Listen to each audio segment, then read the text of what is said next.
Right, that was Hillary Clinton, of course, speaking to her supporters. Lynda, let me turn to you. Tell me about the message that we heard and will likely hear when the Democrats have their debate on Thursday. You know what's actually interesting is that heading into this whole primary season, we had to think about whether or not Hillary Clinton was going to be coronated. And now you have her talking about, I'm going to fight for every vote. I don't take anything for granted.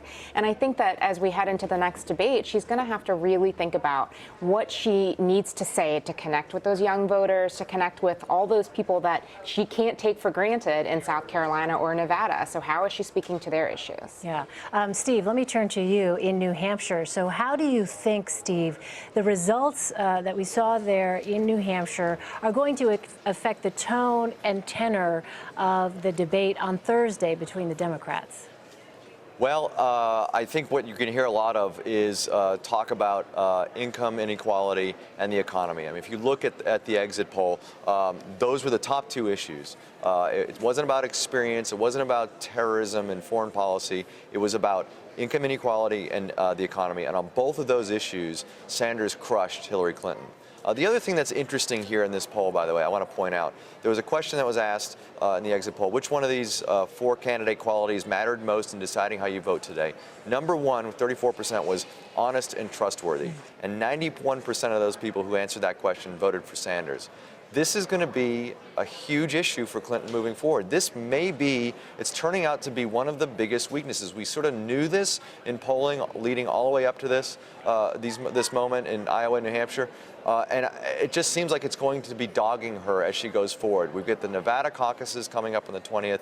We've got the South Carolina primary for the Democrats on February 27th. She's got to get to these places and turn this around and have some success in one of these places, or else it's just going to really start getting Democrats panicked. You know, this has been set up to be the assumption that she's going to be the nominee. Superdelegates, endorsements. She's way ahead of Bernie Sanders on all this stuff. And if she continues to lose or continues to struggle because of honesty and trustworthy, or because Democrats don't buy her arguments on issues such as income inequality and the economy, then it's going to be big trouble for her moving forward. Lynda, let me ask you about the role emails play, you know, her difficulties that she's had. That issue has not gone away. And when you look at that honest and trustworthy number, how do you think those emails and the controversy that it's continuing now plays into that? Well, I think the process around emails tells us that this is going to definitely come up again. I think what's interesting is that the honest and trustworthy piece is really just the other side of the coin of this theory, or this concept of authenticity. So whether or not people feel like they're getting the real you.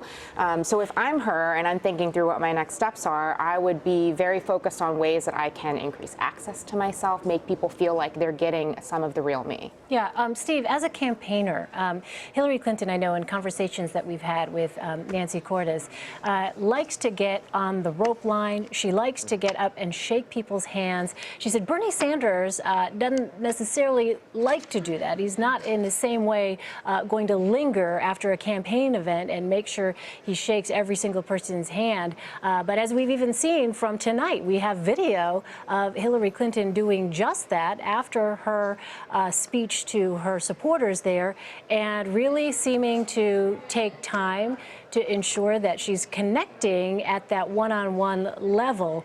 Talk to me about some of their different styles of campaigning, and also what kind of challenges Hillary Clinton has to overcome as she moves forward here. Well, if that's what they're pointing to as an advantage for her, it hasn't worked, obviously, in Iowa and New Hampshire, two places where retail politics is supposed to be an advantage.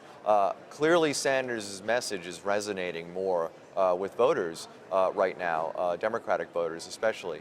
So they're going to go to South Carolina, they're going to go to Nevada, two more single-day contests where she can work on this retail politics style that she's been working on, and hope that maybe that helps turn things around for her.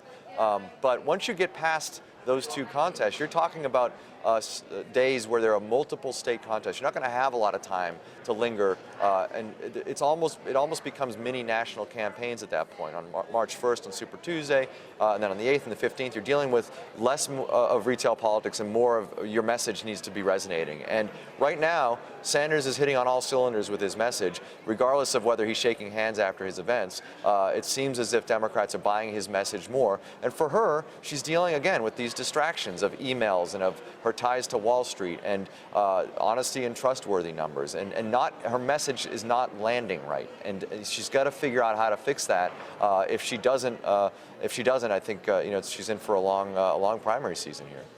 Leslie and Rick, so if you're a Republican and you're watching what's happened, you're seeing vulnerabilities here for Hillary Clinton in some of these numbers, right? We've seen that with the younger women voters, et cetera. Leslie, what are the lessons that Republicans are taking away from her performance? Sure. I think you see a lot of the same patterns she had in 2008. She's going to rely a lot on the Nevada caucus and the Latino culinary unions in Nevada to kind of boost her back up again and give her a little bit of momentum going to South Carolina, where Bill Clinton is very popular.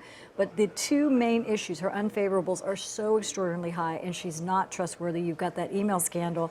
It bodes very well for the fact that you have more than 50%, and certainly independents are going to fall into that are really concerned about this candidate. The thing is that you can repackage this as many times as you want to, but it's still ultimately the same candidate people have had 2 decades to get to know. So reshaping it and rebranding is a really difficult thing to do. What do you see, Rick? Tonight is kind of deja vu all over again for me. In 2000, we ran a McCain campaign that looked a lot like Bernie Sanders. We had this massive youth support. We were against the establishment. We were going to unlock the potential in Washington. And we were running against an entrenched incumbent family, the Bushes, right? And we won an upset victory, 19 points margin victory in New Hampshire, that night, so many years ago.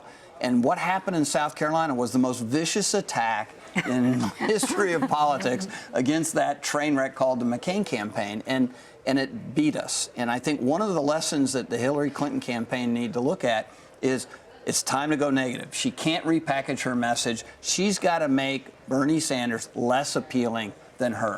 And there's only one way to do that. Go negative hard. All right. All right. Thank you so much. Our panelists tonight, CBSN political contributor and former John McCain campaign manager Rick Davis, Lynda Tran, our CBSN political contributor and Democratic strategist, and Leslie Sanchez, CBSN political contributor and Republican strategist. Thank all of you so much for your insight and analysis tonight.